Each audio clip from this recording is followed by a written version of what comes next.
अच्छा भैया, अक्टूबर नवंबर 25 पेपर 13 कर रहे हैं अब हम लोग। देखिएगा जरा। कहता है भाई, the following appeared in a newspaper article. The economies of the poorest nations have large international debts. The richest nations should cancel the debts of these nations and reduce poverty. कहता है कि यार जो छोटे नेशंस हैं, जो गरीब मुल्क हैं, उन्होंने बड़े मुल्कों से काफ़ी ज़्यादा कर्जा उठाया हुआ है और अमीर मुल्कों को चाहिए कि वो कर्जा माफ़ कर दें। What is the nature of e statement? अच्छा देखो, यहाँ पर दो स्टेटमेंट्स। एक स्टेटमेंट यहां तक है और एक स्टेटमेंट इसके बाद है। तो जो पहली स्टेटमेंट है वो आपसे पूछता है कि यार ये नॉर्मेटिव है कि पॉजिटिव है। तो पहली स्टेटमेंट आपके पास क्या है बेटा? कि उन्होंने उधार उठाया हुआ है, तो ये तो फैक्ट हो गया ना। ये तो फैक्ट हो गया कि हाँ जी, हमने उधार उठाया हुआ है। And the rich nation should का मतलब होता है ओपिनियन। तो ये ओपिनियन कौन सी होती है? नॉर्मेटिव स्टेटमेंट होती है। तो पहली वाली पॉजिटिव है, दूसरी वाली normative. What is meant by division of labour? बहुत ही घटिया सवाल है कि आपको अपने प्रोडक्शन प्रोसेस को तोड़ देना चाहिए अलग अलग वर्कर्स में, इन विच ही और शी इज स्पेशलाइज्ड। तो सीधा सा इसका आंसर है भाई, स्प्लिट कर दें प्रोडक्शन प्रोसेस को। सिंपल डेफिनेशन है। What would be an opportunity cost of growth in an economy? Growth की अपॉर्चुनिटी कॉस्ट क्या होगी? तो पहला ऑप्शन कहता है the faster growth of services than manufacturing. देखो यहां पर उसने हमें कहीं भी सर्विस या मैन्युफैक्चरिंग को डिफरेंशिएट करके नहीं बताया हुआ, वो ओवरऑल ग्रोथ की बात कर रहा है। ठीक है, तो अगर आपको सर्विस में ग्रोथ मिले या मैन्युफैक्चरिंग में, ग्रोथ तो ग्रोथ है ना भाई। The need for an increase level of imported raw material. तो ये भी कोई अपॉर्चुनिटी कॉस्ट नहीं है आपकी कि आपको बाहर से रॉ मटेरियल मंगवाना पड़ेगा, तो कोई अपॉर्चुनिटी कॉस्ट थोड़ी है। अपॉर्चुनिटी कॉस्ट का मतलब तो चॉइसेस होती है ना। The need for greater government intervention. The reduction of consumption if growth requires investment. अगर मैं कैपिटल गुड पे करंटली फोकस कर रहा हूं, तो I am preferring capital good over consumer good. तो कंज्यूमर गुड जो है बेटा, वो मेरा यहाँ पर खराब हो सकता है, चॉइस की कैटेगरी के अंदर वो आ सकता है। ठीक है, तो इसका करेक्ट आंसर क्या बन जाएगा? D. Which change in the way resources are allocated in an economy is consistent with moving from a planned economy to market economy? Planned में बेटे आपके पास गवर्नमेंट होती है और फ्री मार्केट में गवर्नमेंट एज सच इंटरवेंशन नहीं करती। Minimum price guarantee for Apple producers is removed. बेटा मिनिमम प्राइस जो थी वो गवर्नमेंट का अमल होता है, गवर्नमेंट काम करती है। और जब आप फ्री मार्केट में चले जाएंगे, तो क्योंकि गवर्नमेंट का कोई अमल दखल नहीं है, तो एप्पल के ऊपर जो मिनिमम प्राइस है वो रिमूव कर दी जाएगी। तो ये पॉसिबल आंसर बन सकता है, क्योंकि हम लोग अब फ्री मार्केट के अंदर जा चुके हैं, गवर्नमेंट से हटके। अच्छा, बी कहता है a new government authority is establish to monitor inefficiencies in apple production. अब देखो, गवर्नमेंट अथॉरिटी ये प्लैंड में होता तो ठीक था, फ्री मार्केट में ये चीज नहीं होती। Production of apple is subsidised to increase output, वापस से गवर्नमेंट आ गई। Sale of apple has a maximum price imposed, ये भी वापस से कौन आ गया? गवर्नमेंट। तो correct answer is A. Production possibility curve आपके पास गिवन है जी, एक्स और वाई के। आप ऑपरेट कर रहे हैं पीपीसी जीरो पे, और पीपीसी जीरो वाली लाइन जो है वो कुछ यूं है आपके पास। ठीक है, ये जो लाइन है आपकी, ये पीपीसी जीरो है। अच्छा, वो कहता है both goods require labour to produce the initial position is PPC zero. What is the effect on the PPC following an E वाला इमिग्रेशन? ई वाले इमिग्रेशन का मतलब होता है बेटा एक्सपोर्ट ऑफ वर्कर। ठीक है, एक्सपोर्ट ऑफ वर्कर। और एक्सपोर्ट ऑफ वर्कर जब आपके पास होता है तो पीपीसी आपका गिरता है। यानी कि आपका पीपीसी जो है वो इस तरीके से पीछे आ रहा होगा। तो देख लो कहां पर डायरेक्ट ऐसे पीछे आ रहा है, यहां पर कि जी हम लोग पीपीसी वन पे आ गए। तो पीपीसी वन जो है, पीपीसी जीरो से हम लोग वहां पर जा रहे हैं। तो फाइव का आंसर इज बी। सिक्स क्या कहता है जी? A good is provided by the government, consumption by one person does not affect the amount available to others. ये कौन सा है भाई? ये कौन सा नेचर है? ये नॉन राइवलरस नेचर है। नॉन राइवलरस नेचर है, ठीक है। तो नॉन राइवलरस नेचर इन चारों में से कहाँ पर आता है? पब्लिक गुड में आता है, कॉम्प्लीमेंट्री गुड में नहीं आता। मेरिट में अंडर वाली कहानियां होती हैं, प्राइवेट के अंदर राइवलरस बिहेवियर होता है। यहां पर वो बात कर रहा है आपसे नॉन राइवलरस की। ठीक है, नॉन राइवलरस गवर्नमेंट वाला होता है पब्लिक गुड।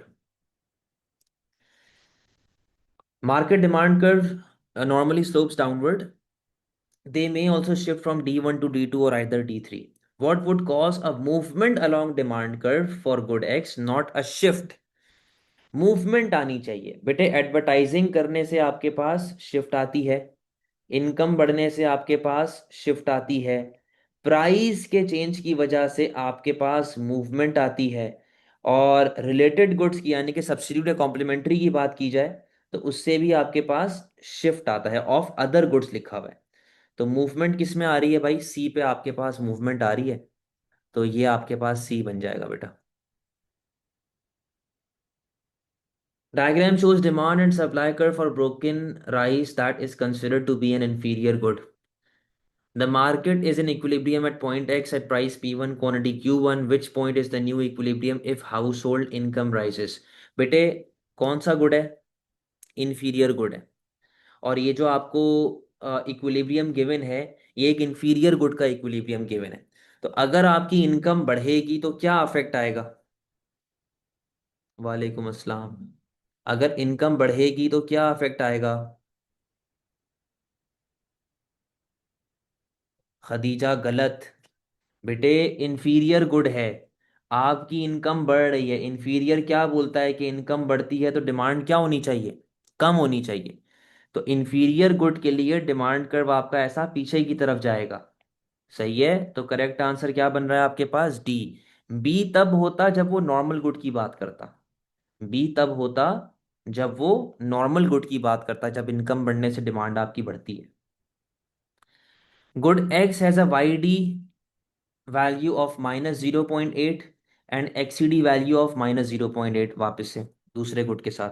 तो बेटा अगर आपकी वाई डी की वैल्यू माइनस में चल रही है, इसका मतलब क्या है कि ये कौन सा गुड हो गया? इंफीरियर गुड हो गया। और अगर आपकी एक्सीडी की वैल्यू माइनस में चल रही है, इसका मतलब है कि ये कौन सा गुड हो गया भाई? कॉम्प्लीमेंट्री गुड हो गया। तो good X itself is inferior good but a complementary good to Y. ठीक है, ये आपके पास इसका आंसर बन रहा है। तो कहां पर लिखा हुआ है ये? X is an inferior good, substitute नहीं है बेटे, कॉम्प्लीमेंट है, कॉम्प्लीमेंट टू गुड वाई। तो आंसर क्या बन जाएगा इसका यहाँ पे? सी बन जाएगा।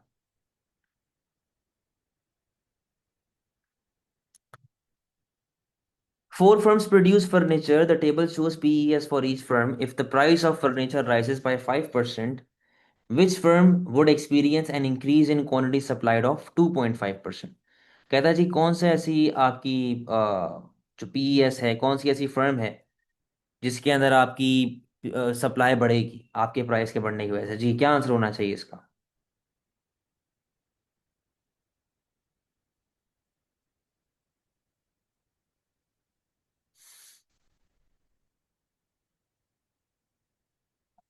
आपको पीईएस का फॉर्मूला लगाना है यहाँ पे। बेटे पीईएस का फॉर्मूला क्या होता है आपके पास?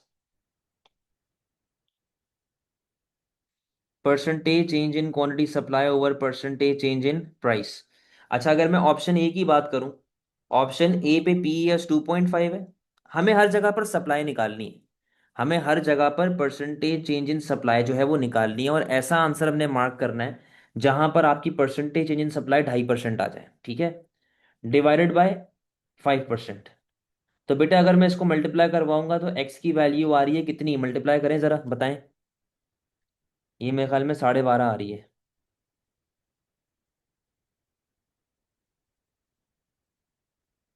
12.5। तो भाई हमें क्या वैल्यू चाहिए? हमें 2.5 चाहिए, 12.5 नहीं चाहिए। तो ये तो करेक्ट आंसर नहीं होगा। बी पे आ जाओ। 2 = x/5। यहां पर x की वैल्यू आ रही है 10, हमें कितनी चाहिए बेटा? 2.5। तो ये भी करेक्ट आंसर नहीं है। सी पे आ जाए। 0.6 = x/5। 5 × 0.6 कितना होता है भाई? 3। x की वैल्यू यहां पर आ गई 3, हमें क्या चाहिए? 2.5 चाहिए। डी पे आ जाओ। 0.5 = x/5। तो 5 × 0.5 कितना होता है बेटे? मल्टीप्लाई करवाएं। 2.5। तो करेक्ट आंसर क्या बनेगा यहाँ पर? डी बन जाएगा। इस तरीके से आपने ये कैलकुलेट करना था। ठीक है, तो करेक्ट आंसर आपके पास क्या बन जाएगा, डी बन जाएगा। ठीक है जी, 11 पे आ जाओ। Diagram shows demand and supply curve. Original equilibrium is X. What will be the new equilibrium if subsidies are given to firms for new machinery? बेटे अगर आपको सब्सिडीज मिलना शुरू हो जाएंगी तो उससे किस पे अफेक्ट आएगा, आपकी सप्लाई पे। और आपकी सप्लाई बढ़ेगी, डिमांड पे कोई भी अफेक्ट नहीं आएगा। तो बेटा पहले आपके पास ये मामला चल रहे थे, ये सप्लाई थी, ये डिमांड थी। अब आपकी सप्लाई बढ़ेगी, सप्लाई आपकी चली गई राइटवर्ड और आप एक्स से उठ के किधर आ गए, आप एक्स से उठ के आ चुके हैं डी पर। ठीक है, आपके डिमांड पे कोई भी इफेक्ट नहीं पड़ेगा। A market for good X is in equilibrium when its price is $10. The government decides to set a maximum price for good X. Which maximum price will cause the largest change in consumer surplus? बेटा इसको बड़ा एक simple सी मैं बात आपको बताऊं। Equilibrium price है 10 की, और हम क्या लगाना चाह रहे हैं, मैक्सिमम प्राइस। तो बेटे maximum price to be effective should always be imposed below the equilibrium price, below the equilibrium. तो बेटा 10, 11, 12 या तो ये इक्विलिब्रियम पे हैं या तो इक्विलिब्रियम से ऊपर हैं, तो ये तीनों ही इनफेक्टिव हो गई। तो एक लॉजिकल मैक्सिमम प्राइस बची ही क्या आपके पास 12 में, 9। ठीक है, लॉजिकल मैक्सिमम प्राइस आपके पास बच ही क्या रही है, 9 बच रही है, जो कि ए है। Assuming demand is elastic, what will rise the most if indirect taxes are removed? कहता है जी कि अगर आपके पास इनडायरेक्ट टैक्सेस को रिमूव कर दिया जाता है तो क्या चीज सबसे ज्यादा आपके पास बढ़ रही होगी। बेटा इनडायरेक्ट टैक्स अगर आपके रिमूव होते हैं तो उससे पहली तो बात आपकी बढ़ती है सप्लाई, और सप्लाई बढ़ने से आपकी प्राइस कम हो जाती है। इलास्टिक कहता है कि आपकी प्राइसेस थोड़े से कम होंगी, आपकी डिमांड कंपैरेटिवली ज्यादा से बढ़ेगी, और क्या होगा, आपका रेवेन्यू बढ़ेगा। तो यहां पर प्रोड्यूसर का रेवेन्यू जो है वो सबसे ज्यादा इंक्रीज हो रहा होगा। तो सीधा सीधा यहां पर बहुत ही सिंपल सा सवाल था, सीधा सीधा आंसर यहां पे क्या हो जाएगा बेटा, सी बन जाएगा।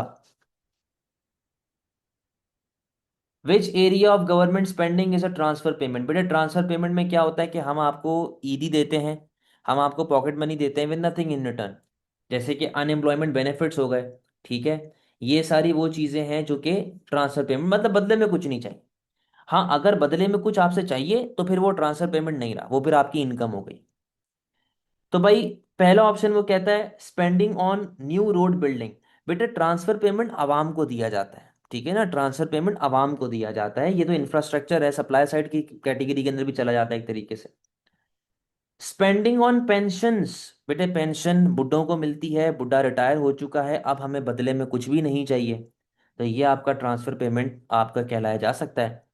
Spending on buying new police cars, no, कोई चीज आप ले रहे हो बदले में। Spending on wage of teachers, वो उनकी इनकम है, तो correct answer is B. A government provide subsidy for a product with perfectly price in elastic demand, what prevents producers from benefiting from this subsidy. अच्छा अब यहां पर क्या case चल रहा है, अगर मैं डायग्राम बनाऊं, ये आपकी पीईडी है, ठीक है, ये आपका इनिशियल सप्लाई था, और जब गवर्नमेंट सब्सिडीज देगी तो वो आपकी सप्लाई को बढ़ा देगा, ऐसा ही है। अच्छा अब वो आपसे पूछ रहा है कि यार प्रोड्यूसर्स को फायदा क्यों नहीं होगा इस चीज से। तो पहला ऑप्शन कहता है the subsidy causes a large reduction in the price of the product as its PED is infinite.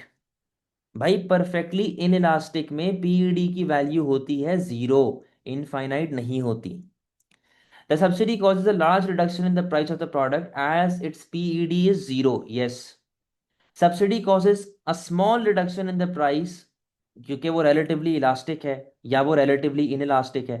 बेटे स्मॉल तो हो ही नहीं रहा, बहुत ज्यादा से प्राइस में आपके पास डिक्रीज आ रहा है। Government intervenes in the market for good x, it fixes minimum price above the equilibrium, which situation explains why government would do this. कहता है जी गवर्नमेंट मिनिमम प्राइस लगाती है अबव द इक्विलिब्रियम, तो government ये काम कब करती है। बेटे मिनिमम प्राइस गवर्नमेंट लगाती है मेरिट में या डीमेरिट में, गवर्नमेंट लगाती है उसे डीमेरिट में, ठीक है। और ऑब्जेक्टिव क्या होता है, टू डिक्रीज कंजम्पशन, ताकि लोग नशा आवर चीजों से दूर भागे, प्राइसेस महंगी होंगी, लोग नशा आवर चीजों से दूर जाएंगे, तो करेक्ट आंसर बेटा 16 का A. The table shows national income statistics, what is GDP at market price. बेटे जीडीपी एट मार्केट प्राइस का मैंने आपको फॉर्मूला बताया हुआ है, GDP minus indirect taxes plus subsidy, ये इसका फॉर्मूला होता है। तो 300 माइनस 20 प्लस 4, क्या आंसर बन जाएगा भाई ये? 284। सिंपल सा क्वेश्चन था, सिंपल सी कैलकुलेशन थी। 18 बताएं, 18 में क्या समझ आता है आप? जी अभी हाँ, 18 बताएं।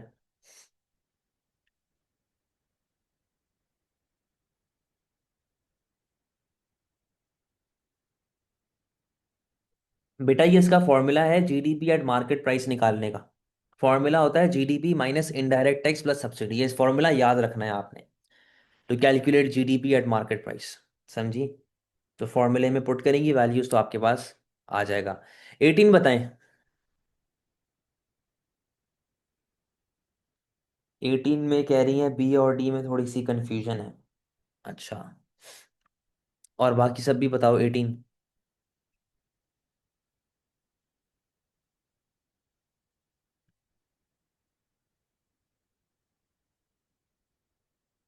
बेटा वो कहता है कि under which conditions will real GDP grow the fastest. कौन सी कंडीशन में रियल जीडीपी आपका सबसे तेजी से बढ़ेगा? ठीक है। अच्छा, अब इसको ना हम लोग डिमांड एंड सप्लाई की डायग्राम के साथ भी जरा देख लेते हैं। यहाँ पर शॉर्ट टर्म एग्रीगेट सप्लाई आ गया, यहाँ पर एडी आ गई, ये करंट एम्प्लॉयमेंट लेवल चल रही है, ये करंट आपकी प्राइस लेवल चल रही है। अच्छा अब देखो, according to option A and B, जहां पर वो कहता है कि नॉमिनल जीडीपी आपका चेंज ही नहीं हो रहा और प्राइस लेवल जो है वो आपके पास चेंज हो रही है, बेटा नॉमिनल जीडीपी ना चेंज होने के पीछे वजह ये हो सकती है कि हमारी सप्लाई इन इलास्टिक है, परफेक्टली इन इलास्टिक हमारे पास चल रही है। तो भले आपकी प्राइसेस कम हो जाएं या भले आपकी प्राइसेस बढ़ जाएं, आपके जीडीपी पे कोई भी अफेक्ट नहीं आ रहा। तो ऑप्शन ए और बी तो वैसे ही एलिमिनेट हो गए, वो तो किसी काम के हैं ही नहीं। बचा ऑप्शन सी और ऑप्शन डी। पहले जरा ऑप्शन डी की बात करते हैं। बेटे ऑप्शन डी में वो आपसे कहता है कि आपका जीडीपी भी बढ़ रहा है और इन्फ्लेशन भी बढ़ रही है, यानी कि वो एग्रीगेट डिमांड बढ़ने की बात कर रहा है कि आपकी प्राइस भी बढ़ रही है और आपका जीडीपी भी बढ़ रहा है। लेकिन अगर मैं ऑप्शन सी की बात करूं तो वो कहता है कि आपका जीडीपी बढ़ रहा है और प्राइस लेवल कम हो रही है, यानी कि यहां पर वो एग्रीगेट सप्लाई बढ़ने की बात कर रहा है। ठीक है, कि आपका जीडीपी बढ़ा और प्राइसेस क्या हो गई हैं? कम हो गई हैं। तो दोनों में से कौन ज्यादा बेहतर होना चाहिए, सी और डी में से? मेरे हिसाब से तो सी ज्यादा बेहतर होना चाहिए, क्योंकि वो आपके मुल्क में प्रॉपर मायनों में इकोनॉमिक ग्रोथ लेके आ रहा है, जो क्या आपके लिए बेहतर है।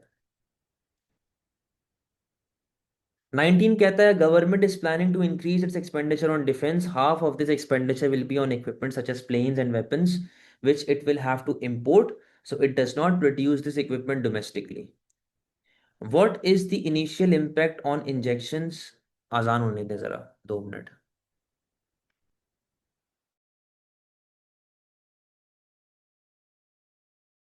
आप लोग तब तक मुझे 1920 का आंसर बताएं।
अच्छा, मैंने आपके आंसर्स पढ़ लिए सबके, अब यहाँ पे देखें।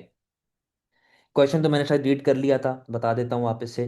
कहता है जी, गवर्नमेंट डिफेंस पे खर्चा करना चाहता है, ठीक है, और आधा खर्चा वो बाहर से, आधे वेपन्स और इक्विपमेंट वगैरह जो है वो बाहर से इंपोर्ट करेगा, ठीक है। तो क्या इम्पैक्ट आना चाहिए इंजेक्शन पे और लीकेज पे? आप देखो, एक चीज को समझो कि गवर्नमेंट स्पेंडिंग जो होती है ये इंजेक्शन का पार्ट होता है, और इम्पोर्ट्स जो होते हैं ये विड्रॉल का पार्ट होता है। ऐसा ही है, विड्रॉल या लीकेज एक ही बात है। अच्छा, अब अगर गवर्नमेंट इंजेक्शन कर रही है 100 रुपए का फॉर एग्जाम्पल, तो उसमें से 50 रुपए की जो है वो इंपोर्ट कर रही है मशीन्स, ठीक है। तो इंजेक्शन आपके 100 के हैं, और इक्विपमेंट या वेपन्स वगैरह वो 50 के हैं। तो बेटा क्या चीज ज्यादा है, क्या चीज कम है? ए कहता है the initial rise in injection are greater than initial rise in leakage.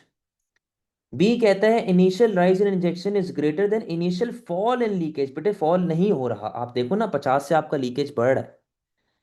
Initial rise in injection is smaller, smaller, दोनों गलत। तो करेक्ट आंसर 19 का बन गया A. What might be a consequence of a fall in domestic price level? आपकी domestic price level गिर रही है, तो क्या कॉन्सिक्वेंस हो सकता है? Imports become more comparative. ये तो अच्छी बात है ना, अगर इंपोर्ट कंपैरेटिव होगा तो हम लोग इंपोर्ट्स, अगर वो भी एक तरीके से महंगे हो रहे हैं, तो हमारे पास ऑप्शंस बढ़ेंगे। Interest rate increases, interest rate increase होगा तो बेटा प्राइसेस और कम होंगी, और ये पॉलिसी है, वो पूछ रहा है कि प्राइस कम हो चुकी है, क्या अफेक्ट आ रहा है? The purchasing power of savings fall. गलत, परचेजिंग पावर ऑफ सेविंग तो बढ़ेगी ना भाई, क्योंकि प्राइसेस गिर रही हैं, चीज़ों की वैल्यू जो है, प्राइसेस कम हो रही हैं, तो परचेजिंग पावर आपकी बढ़ेगी। The real value of income increases. Yes, अगर आपको रियल इनकम का बेसिक कॉन्सेप्ट याद हो, तो real income is equals to nominal income minus inflation. अगर इन्फ्लेशन कम हो रही है तो आपकी रियल इनकम बढ़नी चाहिए। A steel producer changes to electrically powered furnace to reduce emissions of greenhouse gases. This results in a loss of jobs. Which type of unemployment is caused? बेटा इलेक्ट्रिकल, इलेक्ट्रिकल का link किसके साथ होता है? Machine के साथ। तो कौन सी अनएम्प्लॉयमेंट हो रही है? टेक्नोलॉजिकल अनएम्प्लॉयमेंट, या स्ट्रक्चरल का ही पार्ट होती है टेक्नोलॉजिकल, तो ये वो वाली अनएम्प्लॉयमेंट आपके पास हो रही है। ये बताओ भाई, बहुत बार मैंने ये चीज बताई है, अलग अलग बिठा के मैंने ये चीज बताई है, जल्दी से बताओ, इसमें गलती नहीं करना। पूछ रहा है डिसइंफ्लेशन कब से कब तक आ रही है?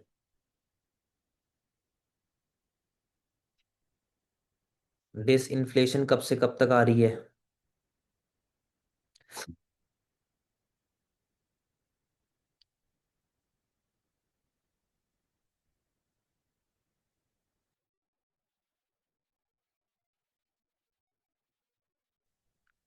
बेटा ये पॉजिटिव साइड होती है, ये नेगेटिव साइड होती है। मैंने बताया था कि नेगेटिव साइड के नीचे जो भी हिस्सा है वो पूरे का पूरा डिफ्लेशन है, उसको तो छोड़ दो आप, ये पूरा डिफ्लेशन है। डिसइंफ्लेशन कब का मतलब क्या होता है कि प्राइस अभी भी बढ़ रही है, बट परसेंटेज फॉल हो रही है, यानी कि वो पॉजिटिव साइड पे ऐसे डाउनवर्ड स्लोपिंग नजर आ रहा होगा। पॉजिटिव साइड पे ऐसे डाउनवर्ड स्लोपिंग नजर आ रहा होगा। तो कहां से कहां तक हो रहा है? 2000 2021 से लेके 2021 से लेके यहां तक 2022 तक, तो कौन सा ईयर हमारे पास है? ये रहा इसका आंसर बी। इसको तो गलत नहीं करो यार, कितनी बार मैंने ये चीज समझाई। Government increase the rate of income tax to finance additional spending on apprenticeship and training. बेटे इनकम टैक्सेस में चेंज आ रहा है, ये फिस्कल पॉलिसी का पार्ट है। अप्रेंटिसशिप यानी कि इंटर्नशिप वगैरह और ट्रेनिंग में चेंज आ रहा है, ये सप्लाई साइड पॉलिसी का पार्ट है। कौन सी पॉलिसीज यहाँ पर नहीं है? मॉनेटरी यहाँ पर नहीं है, तो मॉनेटरी पॉलिसी आपके पास यहाँ पर नहीं है। फिस्कल पॉलिसी है, सप्लाई साइड पॉलिसी है, correct answer is C. 24. The diagram shows economy in equilibrium with real output at Y price level P. The government aims to raise real output from Y to full employment, YFE, यानी कि हम AD से उठ के वहां तक जाना चाहते हैं फुल पोटेंशियल पे, without increasing price in the long. कहता है कि हम नहीं चाहते कि हमारी जो प्राइसेस हैं वो लॉन्ग रन में जाके बढ़े। Which fiscal policy which fiscal policy change is most likely to achieve the same? देखो, हमें एग्रीगेट डिमांड को बढ़ाना है, ठीक है ना। Decreasing the rate of income tax, इससे आपका एग्रीगेट डिमांड बढ़ता है और चांसेस हैं कि हम अपने फुल पोटेंशियल पर जाके बैठ जाएं। ठीक है, करेक्ट आंसर हो सकता है। डिक्रीजिंग स्पेंडिंग ऑन एजुकेशन से बेटा एडी पीछे आ जाएगा और एलआरएएस भी पीछे आ सकता है। Increasing the level of sales tax, बेटे इससे आपकी सप्लाई गिरती है। इंक्रीजिंग वेलफेयर बेनिफिट्स, अब वेलफेयर बेनिफिट से गवर्नमेंट स्पेंडिंग बढ़ती है और आपका एडी बढ़ता है। अब सवाल ये कि सर ए या डी में से क्या सेलेक्ट करें, क्योंकि दोनों से आपका एग्रीगेट डिमांड बढ़ रहा है, दोनों से आपका एग्रीगेट डिमांड बढ़ रहा है, तो हम लोग ए या डी में से क्या सेलेक्ट करें। देखो बेटा, डी में मसला पता है क्या है, डी में प्रॉब्लम होती है हड हराम होने वाली। गवर्नमेंट के वेलफेयर बेनिफिट्स बढ़ रहे हैं, गवर्नमेंट के वेलफेयर बेनिफिट्स बढ़ रहे हैं, तो उससे क्या है कि आपको घर बैठे बैठे पैसे मिल रहे हैं। अगर मैं ऑप्शन ए की बात करता हूं तो यहां पर अगर टैक्सेस कम हो जाते हैं तो इससे लोग मोटिवेट होंगे टू वर्क मोर, जिससे आपके पास सप्लाई ऑफ वर्कर बढ़ने के चांसेस होते हैं। और जब सप्लाई ऑफ वर्कर बढ़ती है तो ऑटोमेटिकली वेज रेट गिरता है और हमारे फर्म्स को फायदा होना शुरू हो जाता है। तो ए और डी में से ज्यादा बेहतर क्या है, ए, क्योंकि ए में in future in the long term there is a chance कि हमें पॉजिटिव इफेक्ट मिले। लेकिन डी में तो आप प्योर हड हराम हो गए ना, आपके अब्बा आपको पॉकेट मनी देते जा रहे हैं, आप बुढ़े हो चुके हो, घोड़े हो चुके हो, मरने वाले हो, उसके बावजूद अब्बा आपको पॉकेट मनी दे रहे हैं, तो आप कभी भी काम नहीं करेंगे। समझे? जिस दिन अब्बा ने पॉकेट मनी रोक दी आपको थोड़ा सा होगी मोटिवेशन कि यार अब काम करना पड़ेगा, पैसे कमाने पड़ेंगे। बात समझे? तो इसीलिए A is your correct answer.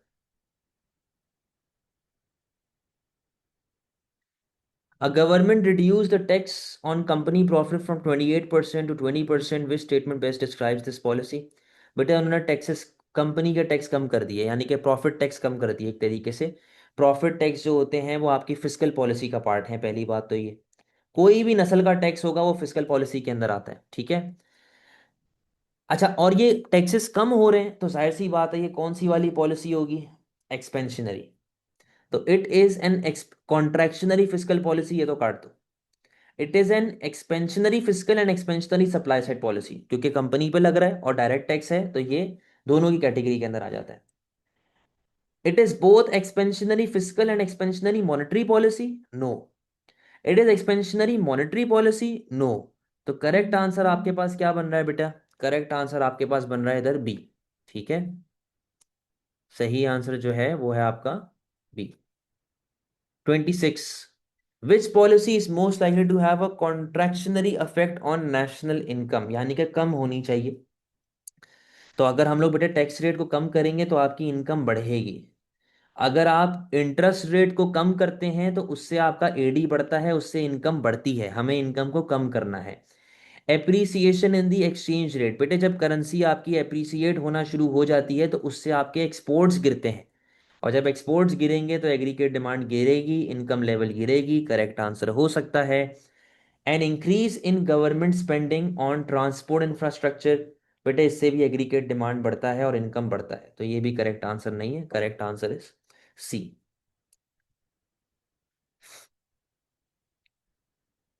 What is an example of primary income in the current account of the balance of payment, बेटे प्राइमरी इनकम वो इनकम होती है जो किसी चीज के बदले में आपको मिलती है। Dividends received by a Pakistani resident from shares in domestic firm, मतलब मैंने मीज़ान बैंक का शेयर खरीदा हुआ है तो वो जो डिविडेंड मुझे मिलेंगे वो करंट अकाउंट में ऐड होंगे। गलत, बाहर मैंने लिया हुआ होता, बाहर से डिविडेंड आता तो वो करंट अकाउंट में ऐड होता। Profit from Pakistani businesses exporting goods, बेटा ये ट्रेड इन गुड के अंदर आता है। Rent received by Pakistani resident from a property in another country, आपने किसी दूसरी कंट्री में प्रॉपर्टी ली हुई है तो जो आपको रेंट मिलता है वो करंट अकाउंट में स्टोर होता है। Salary received by a Pakistani engineer from a foreign owned producer operating in Pakistan, बेटा ये आपका अपनी इनकम होती है, तो करेक्ट आंसर यहाँ पे क्या बनेगा, सी। ठीक है, यहाँ पर ट्रेड इन सर्विस की कैटेगरी चल रही है। What is meant by comparative advantage, बेटे अपॉर्चुनिटी कॉस्ट रेशियोज होते हैं, इसको मेरे ख्याल में इतना डिटेल में समझने की जरूरत नहीं है, बिल्कुल बेसिक सा सवाल है। An economy specializes in the production of one product and exports this product to obtain another product. Which type of diagram can show the combination of these products? बेटे हम लोग स्पेशलाइजेशन कर रहे हैं, हम लोग एक प्रोडक्ट बेच रहे हैं, दूसरा प्रोडक्ट मंगवा रहे हैं, तो कौन सी डायग्राम के अंदर बेटा ये हमें नजर आ रहा होगा? पीपीसी के अंदर मुल्क का अपना प्रोडक्शन होता है, एग्रीगेट डिमांड कर्व में मुल्क का जीडीपी वगैरह आता है। Absolute advantage is a part of specialisation which helps you decide whether to specialise और नॉट। ठीक है, तो यहाँ पर क्या आंसर बच रहा है? ट्रेडिंग पॉसिबिलिटी कर्व, जो हम लोगों ने इंटरनेशनल ट्रेड में कंपैरेटिव एंड एब्सोल्यूट एडवांटेज के अंदर देखा था।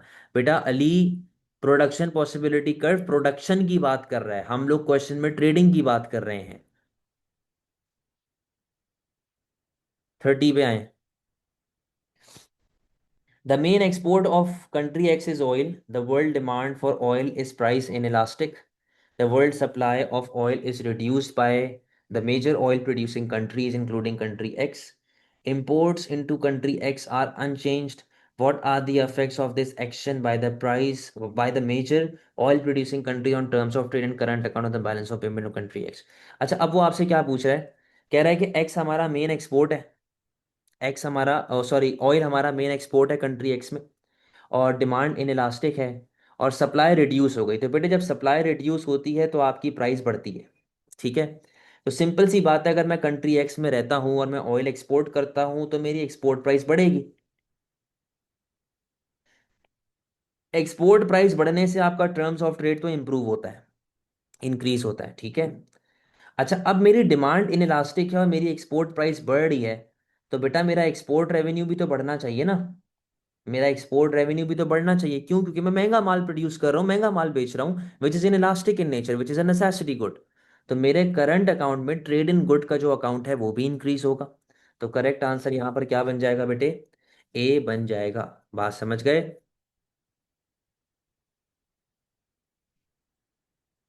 क्लियर है? चले जी, क्लास ऑफ कर रहे हैं बेटा। अल्लाह हाफिज। Sir can you show the trade? बेटे जो हम लोगों ने कंपैरेटिव एब्सोल्यूट एडवांटेज की बात की थी, जो शुरू शुरू में, वो उसी के अंदर ही वही चीज आ जाती है, जो डायग्राम नहीं हमने बनाई थी इस तरीके से, कि ये हमारे पास कंट्री एक्स है और ये हमारे पास कंट्री वाई आ रहा है, ट्रेडिंग कर रहे हैं चावल और वीट वगैरह, वही डायग्राम है आपके पास। ठीक है, चले, अल्लाह हाफिज।